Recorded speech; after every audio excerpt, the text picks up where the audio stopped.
Hello friends, বাঙালির রান্নাঘরে আপনাদের সবাইকে সাদর আমন্ত্রণ। আজ আমি আপনাদের সাথে আবারও আলুর একটি রেসিপি শেয়ার করছি। আজ আমি বানাচ্ছি আলুর ডাল।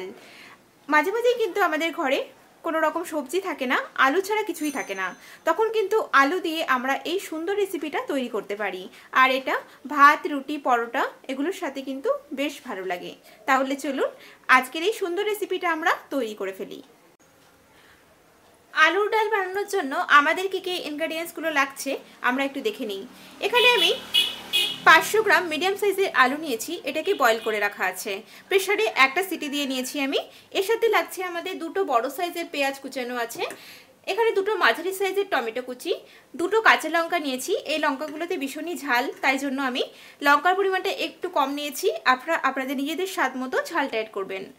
লাগছে কিছুটা পরিমাণ ধনেপাতা কুচি, হাফ টিস্পুন নিয়েছি রসুন বাটা, 1 টিস্পুন আদা বাটা, 1 টিস্পুন নিয়েছি এটা রেড চিলি পাউডার, 1 টিস্পুন জিরে গুঁড়ো, হাফ টিস্পুন হলুদ গুঁড়ো, 1 টিস্পুন ধনে গুঁড়ো। এখানে নিয়েছি আমি একটা তেজপাতা, দুটো শুকনো লঙ্কা, আর গোটা গরম মশলার মধ্যে এক টুকরো দারচিনি, দুটো এলাচ, দুটো লবঙ্গ, আর লাগবে আমার হাফ টিস্পুন গরম মশলা পাউডার। এর সাথে লাগছে স্বাদ মতো লবণ। আর রান্নার জন্য আমি এটাতে ইউজ করছি সর্ষের তেল, আপনারা চাইলে এটা রিফাইন তেলেও করতে পারেন। প্রথমেই আমি এই সেদ্ধ করে রাখা আলুগুলোকে মেখে নেব। একদম কিন্তু মিহি করে এটাকে মাখবো না, একটু দানা দানা হাতে বাঁধবে, ঠিক এমনভাবে এটাকে মেখে নিতে হবে। সেদ্ধ আলুটাকে ঠিক এমনভাবে আমি মেখে নিয়েছি, পুরোপুরি একদম মিহি করে নিই। এবারে এর মধ্যে আমি জল দিয়ে দিচ্ছি।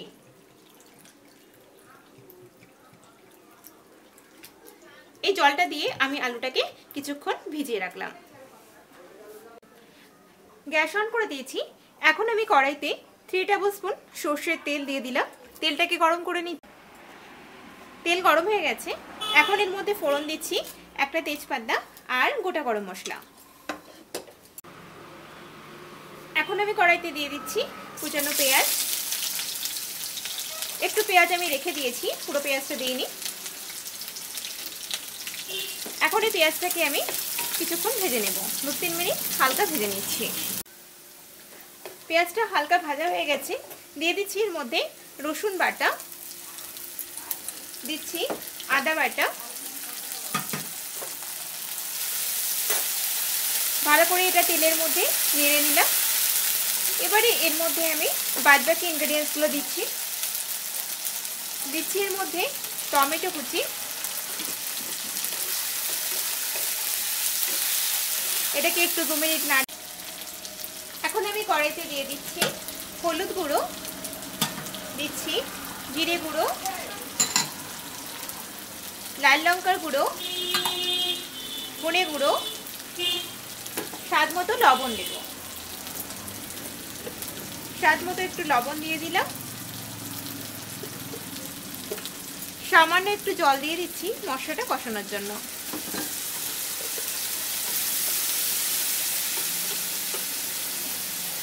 মশলাটাকে এখন ভালো করে একটু কষিয়ে নিব।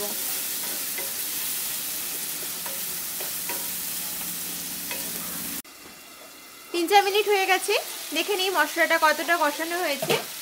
এটাকে আমি ঢাকা দিয়ে দিয়েছিলাম। মশলাটা কিন্তু বেশ কষানো হয়ে গেছে, টমেটোটাও নরম হয়ে গেছে।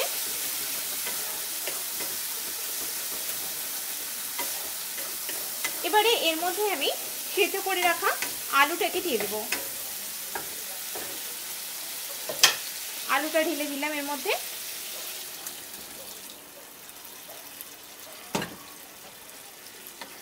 যদি আপনাদের আরেকটু জল দেওয়ার প্রয়োজন হয় তাহলে জলটা দিয়ে নেবেন। আর এই ডালটা কিন্তু একটু ঘন হয়, আমার এটার মধ্যে আরেকটু পরিমাণ একটু জল লাগবে।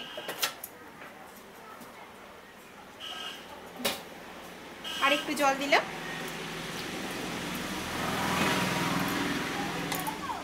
এখন আমি এটাকে ঢাকা দিয়ে দিচ্ছি 3 থেকে 4 মিনিটের জন্য। চিড়ে রাখা কাঁচা লঙ্কাগুলো দিয়ে দিলাম। এটাকে আমি 4 থেকে 5 মিনিটের জন্য ঢাকা দিয়ে দিচ্ছি। 3-4 মিনিট হয়ে গেছে, এটা বেশ ফুটছে। এখন আমি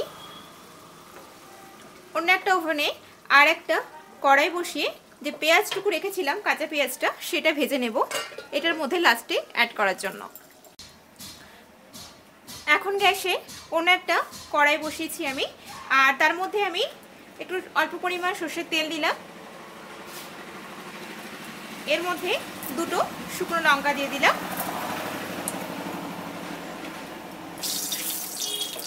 আর দিচ্ছি কাঁচা পেঁয়াজ। পেঁয়াজটাকে ভেজে নেব।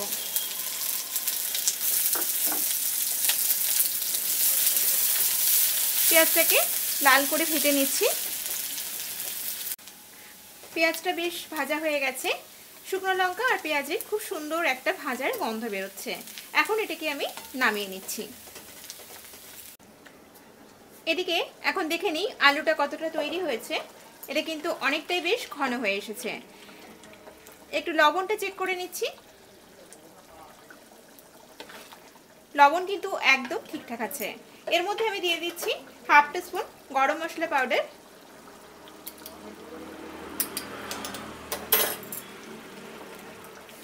এবারে এর মধ্যে যে পেঁয়াজটা ভেজে নিয়েছি সেটাকে দিয়ে দেব।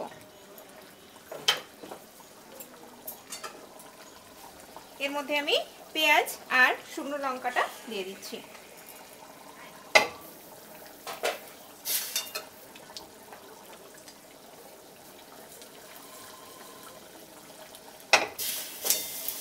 ভাজা পেঁয়াজ আর শুকনো লঙ্কাটা দিয়ে দিলাম, খুব সুন্দর একটা গন্ধ বেরোচ্ছে। নামানোর আগে এর মধ্যে আমি দিয়ে দিচ্ছি একটু ধনেপাতা কুচি।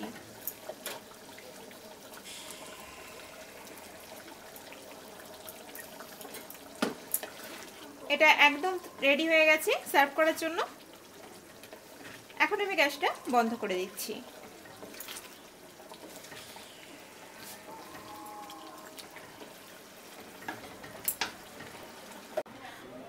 তৈরি হয়ে গেল আমাদের আলুর ডাল। আমার ভিডিওটা যদি আপনাদের ভালো লেগে থাকে প্লিজ আমার ভিডিওটাকে লাইক, শেয়ার, কমেন্ট করবেন।